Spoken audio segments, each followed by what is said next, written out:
Hello students, मैं अंजलि पयाल स्वागत करती हूँ आपका आईसीटी वर्चुअल क्लास में। कैसे हैं आप सब लोग? उम्मीद करती हूँ आप सब लोग अच्छे होंगे और अपनी लाइफ में बहुत बेहतर कुछ कर रहे होंगे। आज हम बात कर रहे हैं क्लास 12th की केमिस्ट्री की, जिसमें हम चैप्टर पढ़ रहे थे haloalkanes and haloarenes. अभी तक हमने haloalkanes and haloarenes chapter में हेलो एल्केन टॉपिक पूरा कंप्लीट कर लिया था। हेलो एरीन हमने स्टार्ट किया था, जिसमें कि हमने हेलो एरीन्स के बारे में पढ़ा कि हेलो एरीन्स क्या होते हैं, उनका नॉमेनक्लेचर हमने देखा था, क्लासिफिकेशन उनकी देखी थी, साथ ही साथ हमने क्या देखा था, फिजिकल प्रॉपर्टीज देखी थी हेलो एरीन की। आज के सेशन में हम कुछ केमिकल प्रॉपर्टीज को लेके चलेंगे, यानी कि हेलो एरीन्स की अलग अलग चीजों से रिएक्शन करवाएंगे। ओके, साथ ही एक बार क्विक रिवीजन ले लेंगे अपनी फिजिकल प्रॉपर्टीज का। ओके, आइए चलते हैं। तो बच्चों, लास्ट सेशन में हमने physical properties of hello arenes पढ़ा था। हेलो एरीन्स आपको पता है क्या होते हैं? जब आप किसी एरोमेटिक रिंग से क्या कर देते हैं, कोई हेलोजन यानी ग्रुप 17 का कोई एलिमेंट जोड़ देंगे तो वो क्या हो जाएगा, आपका हेलो एरीन हो जाएगा। ठीक है, इसमें आपने क्या कहा था कि ये आपकी बेंजीन रिंग है सपोज। ठीक है, यहाँ पर आपके ये H जुड़े हुए हैं और आप कहते हैं कि एक हाइड्रोजन को अगर हम हटा देंगे, ठीक है, एक माइनस कर देंगे तो क्या हो जाएगा, यहाँ पे पॉजिटिव चार्ज आ जाएगा रिंग पर। ठीक है, रिंग पर पॉजिटिव चार्ज आने से क्या होगा,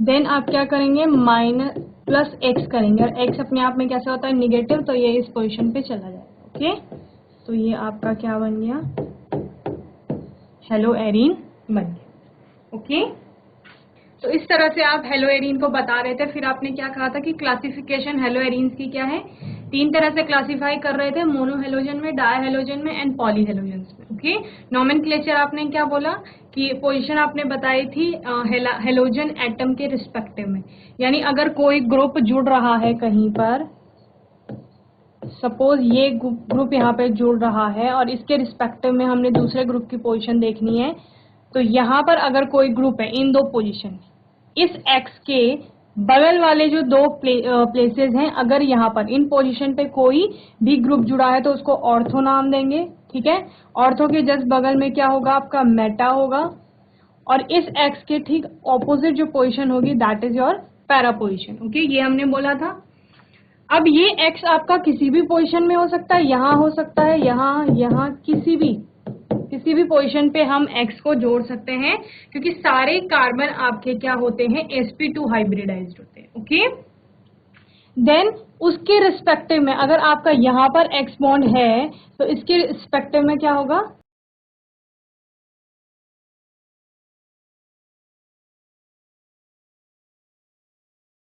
इस एक्स के लिए फिर ये ऑर्थो पोजीशन बन जाएगी, ये मेटा हो जाएगी और ये आपकी पैरा।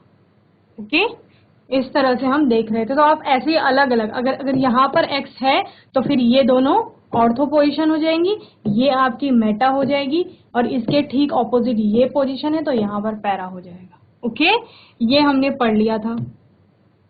देन आपने यूपीएससी नॉमेनक्लेचर की बात की थी, जहां पर क्या बोला था कि आप नंबरिंग करेंगे 1 2 3 4 जैसे करते ही हैं कार्बन चेन की, या रिंग में नंबरिंग करेंगे, और वो नंबरिंग कैसे होगी, जहां से आपका सेकंड ग्रुप नजदीक पड़ेगा तो आप उधर से ही नंबरिंग कर लीजिए। ओके, जैसे हमने कहा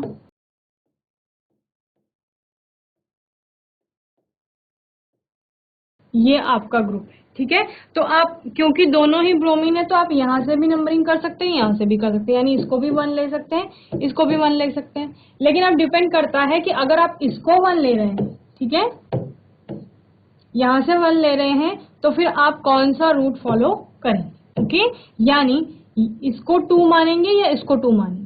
ठीक है, तो हमने क्या बोला, जहां से आपका नेक्स्ट सब्स्टिट्यूएंट क्या पड़ेगा, नजदीक पड़ेगा, कम नंबर पे आएगा, तो वहां से आप करेंगे। अगर आप इससे चलते हैं तो यहाँ पर कितनी पोजीशन आ रही है आपकी, 5th पोजीशन आ रही है। ओके, लेकिन अगर आप इधर से चलते हैं तो यहाँ पर दूसरा जो सेकंड BR है उसके लिए सेकंड पोजीशन आ रही है, तो आप थर्ड पोजीशन आ रही है, सॉरी। तो यहीं से आप नंबरिंग करेंगे 1 2, इसको आपने 3 माना, then 4, then 5, then your 6। Okay, तो क्या नाम हो जाएगा इसका? 1 और 3 पर आपके क्या है? 2 ब्रोमो ग्रुप है, तो डाई ब्रोमो और आपका बेंजीन। ओके, ये इसका IUPAC नेम होगा। ठीक है, वहीं अगर हम कॉमन नेम की बात करेंगे तो कॉमन नेम में हम क्या यूज कर रहे थे? ऑर्थो मेटा पैरा यूज कर रहे थे, क्योंकि यहाँ पर आपका ब्रोमीन है, इसके नेक्स्ट पोजीशन आपकी ये ऑर्थो हो जाएगी, ऑर्थो के बाद ये क्या हो जाएगी? मेटा। अगर आप इसको 1 मानते हैं तब भी आपका क्या हो जाएगी? ये ऑर्थो और ये मेटा। ठीक है, तो क्या पढ़ेंगे इसको? Meta die bromo benzene. Okay, चलिए, इसके बाद हमने फिजिकल प्रॉपर्टीज की बात की थी। फिजिकल प्रॉपर्टीज में आपका सबसे पहला आ रहा था, यानी भौतिक गुण में सबसे पहला आ रहा था फिजिकल स्टेट एंड कलर। ठीक है, तो फिजिकल स्टेट की बात की थी, तो आपके हेलोएरिन्स जो होते हैं वो क्या होंगे? या तो कलरलेस लिक्विड होंगे, रंगहीन द्रव होंगे, या फिर क्या होते हैं आपके? क्रिस्टलाइन सॉलिड होंगे। तो फिजिकल स्टेट में लिक्विड भी हो सकता है, सॉलिड भी हो सकता है। ठीक है, लिक्विड होगा तो कलरलेस होगा, और सॉलिड होंगे तो आपके क्रिस्टलाइन सॉलिड आपको मिलेंगे। ओके, क्रिस्टल की तरह। नेक्स्ट हमने बोला था सॉल्युबिलिटी। सॉल्युबिलिटी क्या कह रही थी आपकी? कि हेलोएरिन्स H2O के बॉन्ड को नहीं तोड़ पाती और उतना स्ट्रॉन्ग बॉन्ड फॉर्म नहीं कर पाती, इसलिए H2O यानी वाटर, इसीलिए ये वाटर में क्या होते हैं? इनसॉल्युबल होते हैं, जबकि सॉल्युबल होते हैं किसी भी ऑर्गेनिक सॉल्वेंट में, चाहे वो इथेनॉल हो या डाइथाइल ईथर हो। ओके, नेक्स्ट प्रॉपर्टीज की बात की थी डेंसिटी। डेंसिटी हमने क्या देखी थी आपके हेलोएरिन्स की? कि जैसे जैसे आप क्या करते हैं? एटॉमिक मास बढ़ता हुआ देखते हैं, किसका? हेलोजन का। ठीक है, जैसे जैसे हेलोजन का एटॉमिक मास बढ़ेगा, यानी फ्लोरीन से आयोडीन की तरफ को आप चलते हैं, फ्लोरीन, क्लोरीन, ब्रोमीन, आयोडीन, तो वर्ग में ऊपर से नीचे जा रहे हैं, तो आपका एटॉमिक मास बढ़ रहा है। तो एटॉमिक मास बढ़ने से क्या होगा? आपका डेंसिटी भी इंक्रीज होगी। तो इससे क्या समझे आप? कि अगर आयोडोबेंजीन है, ठीक है, और आपके पास क्लोरोबेंजीन है, ठीक है, इन दोनों को कंपेयर करने के लिए कहेंगे डेंसिटी में, तो आपका क्या हो जाएगा? आयोडोबेंजीन की डेंसिटी ज्यादा हो जाएगी एज कंपेयर टू क्लोरोबेंजीन। वहीं अगर ऑर्डर देखते हैं तो आयोडो की डेंसिटी सबसे ज्यादा होती है, उससे कम होती है ब्रोमो की, उससे कम होती है क्लोरो की, और सबसे कम होती है आपके फ्लोरो। ये ऑर्डर फॉलो किया जाता है। ओके, नेक्स्ट आपका है melting point and boiling point. Melting point और बॉइलिंग पॉइंट भी सेम आपका हेलो एल्केन्स की तरह ही होता है, क्योंकि इसमें क्या किया देखा जाता है? मॉलिक्यूलर मास देखा जाता है, मॉलिक्यूलर मास, एटॉमिक साइज देखा जाता है। जैसे जैसे आपका एटॉमिक साइज इंक्रीज होगा, मेल्टिंग और बॉइलिंग पॉइंट बढ़ते जाते हैं। एटॉमिक साइज आपको पता है कि कहाँ? फ्लोरीन से क्लोरीन, ब्रोमीन और आयोडीन, वर्ग में जब आप नीचे की तरफ बढ़ेंगे तो आपका एटॉमिक साइज बढ़ेगा। ठीक है, क्योंकि एटॉमिक नंबर बढ़ रहा है, तो एटॉमिक नंबर बढ़ने से एटॉमिक साइज में भी क्या देखने को मिलती है? कि एटॉमिक साइज बढ़ रहा है। ठीक है, एटॉमिक साइज बढ़ने से क्या होगा? आपके वॉन्डर वॉल इंटरेक्शन की वैल्यू भी बढ़ जाती है, जिससे उससे मेल्टिंग और बॉइलिंग पॉइंट भी क्या हो जाते हैं? आपके बढ़ जाते हैं। तो क्या समझ में आया? अगर आपको क्लोरोबेंजीन और ब्रोमोबेंजीन मिलता है, ठीक है, चूंकि ब्रोमीन का क्या है? एटॉमिक नंबर क्लोरीन से ज्यादा है, या आप एटॉमिक साइज बोल सकते हैं कि एटॉमिक साइज बड़ा है, तो मेल्टिंग और बॉइलिंग पॉइंट भी ब्रोमोबेंजीन का ही ज्यादा होगा। ठीक है, और सेम वही ऑर्डर, जैसे डेंसिटी का ऑर्डर था आपका, मेल्टिंग बॉइलिंग पॉइंट सबसे ज्यादा आयोडोबेंजीन का होगा, उससे कम ब्रोमोबेंजीन का होगा, उससे कम आपके क्लोरोबेंजीन का होगा, और सबसे कम किसका होगा? फ्लोरोबेंजीन। ओके, तो ये आपने पढ़ ली थी फिजिकल प्रॉपर्टीज। नेक्स्ट हम बात करते हैं केमिकल प्रॉपर्टीज। केमिकल प्रॉपर्टीज और केमिकल रिएक्शंस ऑफ हेलोएरिन। रासायनिक अभिक्रियाएं।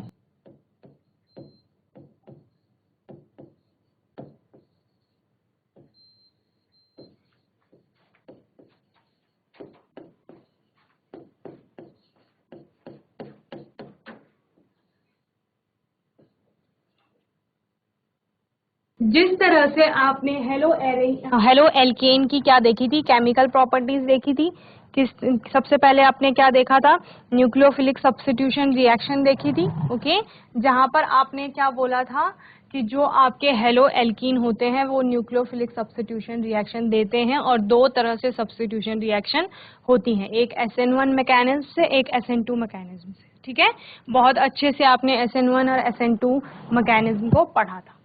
उसी प्रकार से यहाँ पर जब हम हेलो एरीन की बात करते हैं तो इनमें न्यूक्लियोफिलिक सब्स्टिट्यूशन रिएक्शन किस प्रकार होता है वो हम पढ़ते हैं।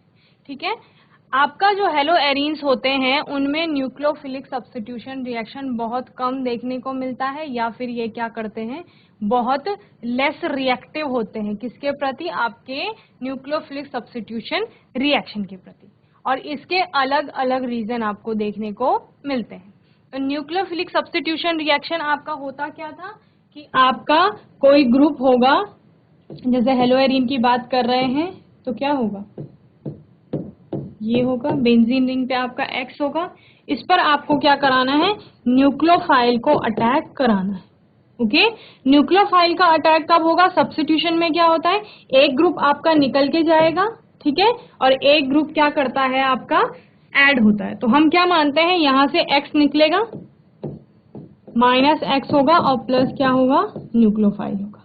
मीन्स कि हमें क्या बनाना है, ये बनाना है। अब न्यूक्लियोफिलिक सब्स्टिट्यूशन रिएक्शन कह रही है हेलो एरीन्स के लिए कि जो हमारा ये वाला प्रोडक्ट है ये बनाना थोड़ा मुश्किल है, या फिर आपकी हेलो एरीन्स जो होती हैं वो इस प्रकार के रिएक्शंस नहीं देती हैं।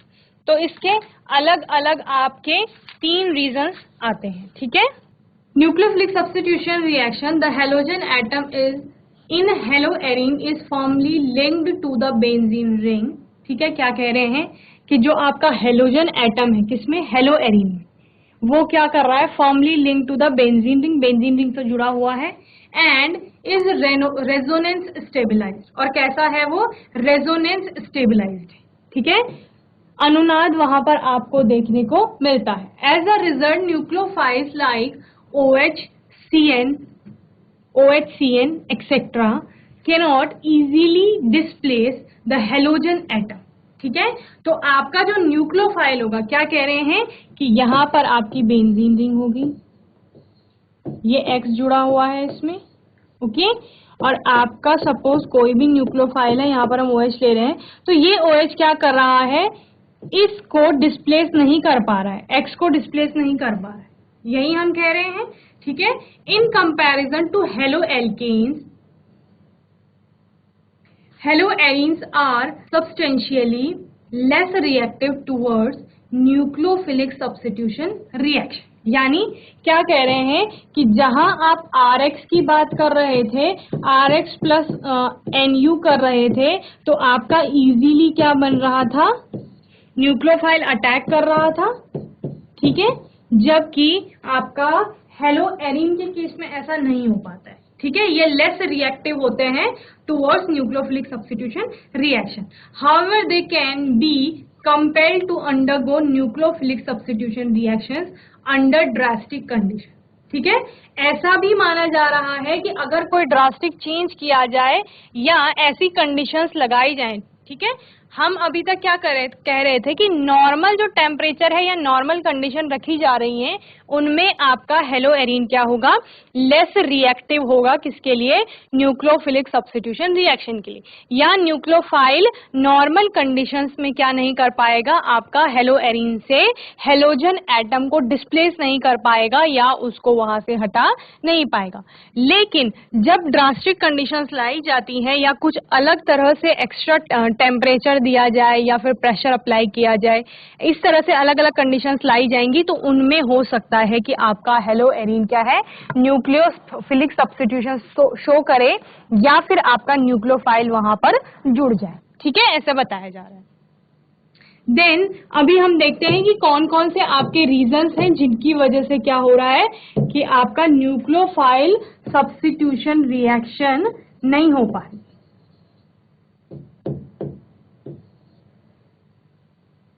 पहला रीजन है आपका रेजोनेंस इफेक्ट।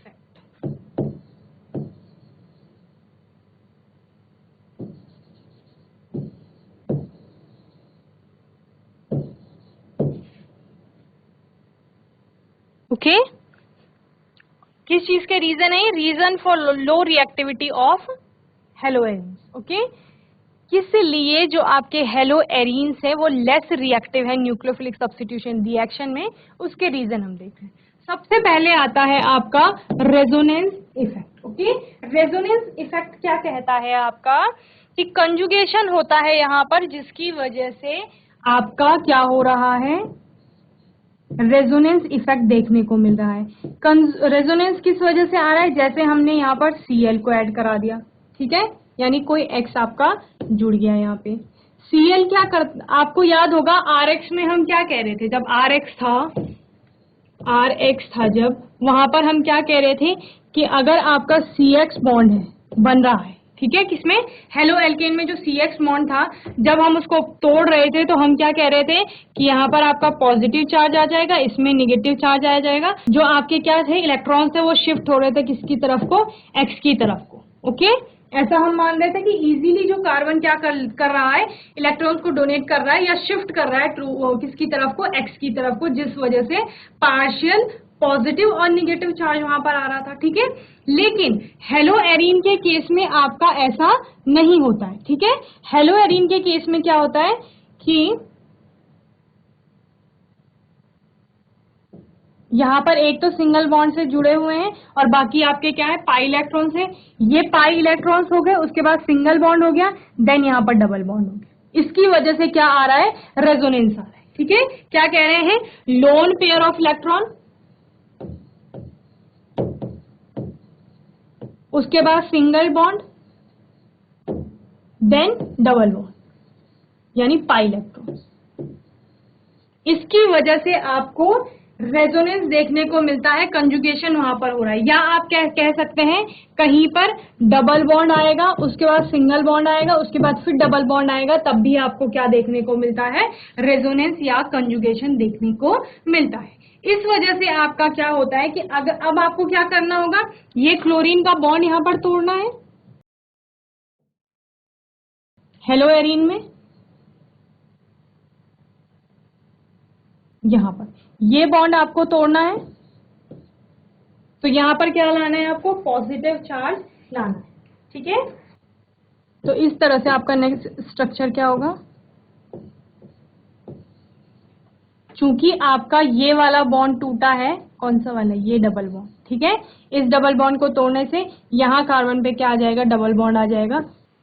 तो इस तरह से जो आपका CCl बॉन्ड है, CCl बॉन्ड यानी ये C और ये Cl के बीच में जो बॉन्ड बन रहा है, ठीक है, कार्बन और क्लोरीन के बीच में जो बॉन्ड बन रहा है वो रेजोनेंस के कारण क्या हो जाता है, पार्शियल डबल बॉन्ड कैरेक्टर दिखाता है। पार्शियल डबल बॉन्ड समझते हैं, कंप्लीट डबल बॉन्ड नहीं बनेगा वहां पर, कैसा बनेगा, 1.5 मान सकते हैं आप इस तरह से, एक कंप्लीट, एक पूरा सिंगल बॉन्ड होगा और दूसरा जो बॉन्ड होगा वो पार्शियल होगा यानी आधा, यानी आप 1.5 भी मान सकते हैं इसको। ठीक है, तो पार्शियल डबल बॉन्ड उसको कहा जाता है, उसके गुण आ जाते हैं, जिसके कारण क्या होता है, आपका जो हेलो एल्केन होते हैं वो तो ज्यादा रिएक्टिव होते हैं, लेकिन हेलो एरीन में इसकी वजह से क्या नहीं हो पाता है, ये अच्छे से, इस पार्शियल डबल बॉन्ड के कारण। ठीक है, पार्शियल डबल बॉन्ड कैरेक्टर वहां पर आ रहा है।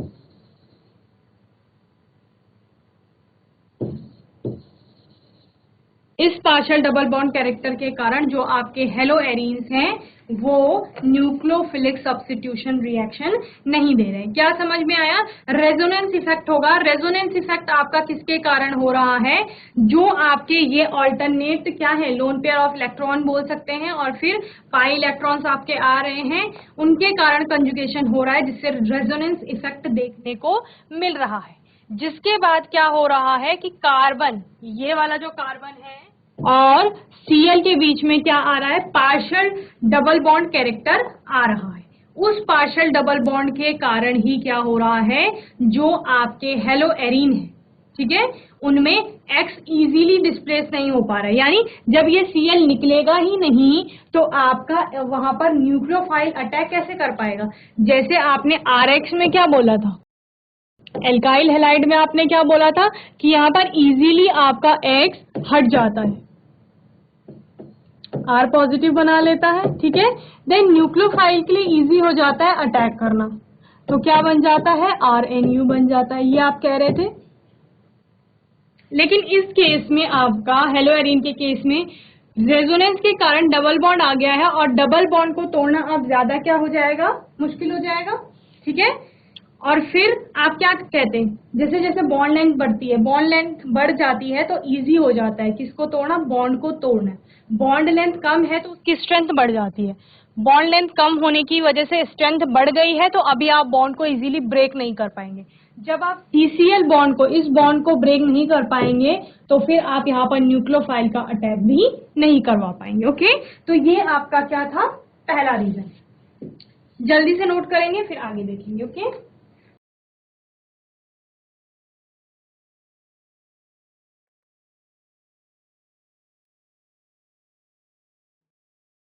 चलिए नेक्स्ट रीजन क्या है आपका, सेकेंड रीजन कहता है difference in hybridisation of carbon atom in CX bond. Okay,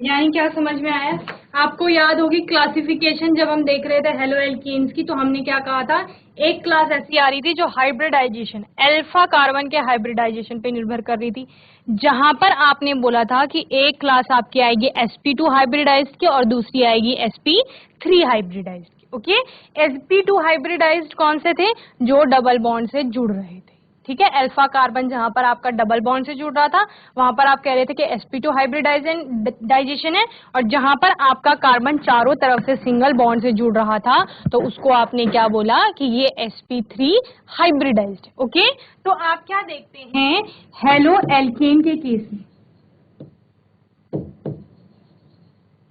halo alkane के केस में आप क्या देख रहे थे, CX बॉन्ड जो था, ठीक है, कार्बन और हेलोजन के बीच में लगने वाला जो बॉन्ड था उसमें जो कार्बन प्रेजेंट थी वो कार्बन कैसी थी, आपकी sp3 हाइब्रिडाइज्ड थी। ओके, sp3 हाइब्रिडाइज्ड थी, तो इसमें s का परसेंटेज कितना हो जाएगा, चूंकि ये 4 हो गए, 3 आपके p के, 1 s का, टोटल 100% होता है तो 100 को आप 4 में डिवाइड कर लेंगे, कितना हो जाएगा, 25% हो जाएगा s कैरेक्टर, ठीक है, परसेंटेज ऑफ s ये आ जाएगा 25%। वहीं जब हम किसकी बात करते हैं, हेलो एरीन्स की बात करते हैं, तो हेलो एरीन्स में आपको पता है CX बॉन्ड में जो आपका कार्बन है, ठीक है, अल्फा कार्बन की बात कर रहे हैं, चूंकि आपका हेलो एरीन में सारे कार्बन क्या होते हैं, sp2 हाइब्रिडाइज्ड होते हैं, तो अगर किसी भी कार्बन से आपका क्या जुड़ रहा है, हेलोजन जुड़ रहा है, तो वो अल्फा कार्बन हो गया, वो कैसा होगा, sp2 हाइब्रिडाइज्ड होगा। यहाँ पर आपकी कितनी वो हो गई, 2 p की और 1 s, ठीक है, 3, तो 100% है टोटल, उसमें से s कैरेक्टर कितना आएगा, 3 में बराबर डिवाइड कर लो 100 को, तो 33.33% आएगा, ये आपका परसेंटेज ऑफ s आ जाएगा, किसके लिए, हेलो एरीन के। तो ये आपको क्या बताता है कि हेलो एरीन्स में जो परसेंटेज ऑफ s कैरेक्टर है वो ज्यादा है, इसमें ज्यादा है ना, 33.33% आ रहा है, तो ये ज्यादा है, जिसकी वजह से इलेक्ट्रोनिगेटिविटी भी क्या हो जाएगी, इसकी ज्यादा हो जाएगी, ठीक है। तो जो बॉन्डेड इलेक्ट्रॉन है वो एक्स की तरफ को नहीं फेंक पाएगा। एस जो आपका सी है, कार्बन है ना, ये वाला हेलोएरिन का जो कार्बन है ये एक्स को, इलेक्ट्रोनिगेटिविटी बढ़ गई है चूंकि, तो वो अब एक्स की तरफ को इलेक्ट्रॉन नहीं फेंके। समझ गए? जिसकी वजह से जो उसका पॉजिटिव पार्ट है उसकी डेंसिटी कम हो जाएगी। समझ में आया? यानी जब आप कह रहे थे कि सी और एक्स बॉन्ड को हम तोड़ेंगे और इसमें पार्शियल पॉजिटिव चार्ज आएगा, इसमें पार्शियली नेगेटिव चार्ज आ जाएगा, तो चूंकि इलेक्ट्रोनिगेटिविटी बढ़ गई है और अब कार्बन क्या कर रहा है, उतने अच्छे से इलेक्ट्रॉन को क्या नहीं कर पा रहा है, डोनेट नहीं कर पा रहा है।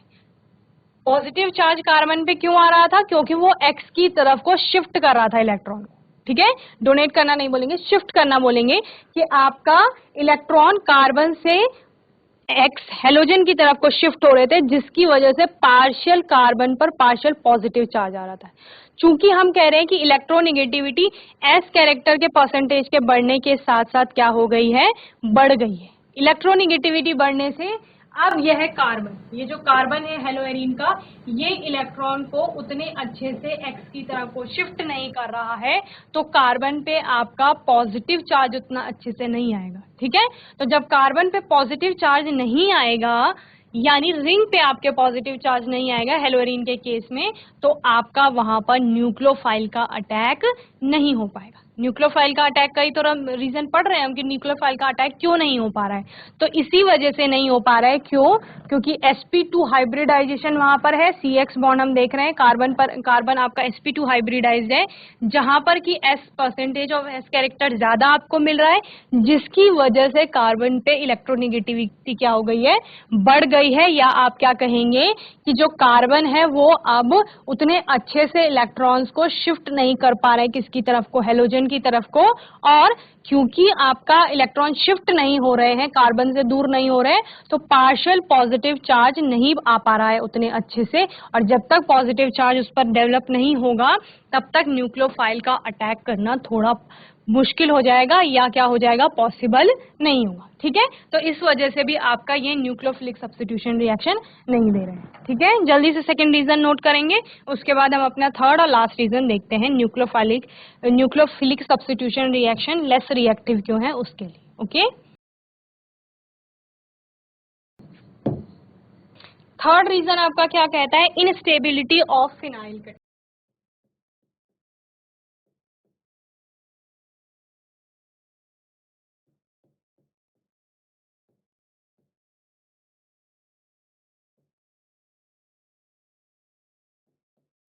फिनाइल कैटायन समझ रहे हैं, फिनाइल रिंग पे आपका पॉजिटिव चार्ज आ रहा है। ठीक है, तो ये क्या होता है, उतना स्टेबल नहीं होता है, इस वजह से क्या होता है, आपके न्यूक्लियोफिलिक सब्स्टिट्यूशन रिएक्शन ये नहीं देते हैं। ठीक है,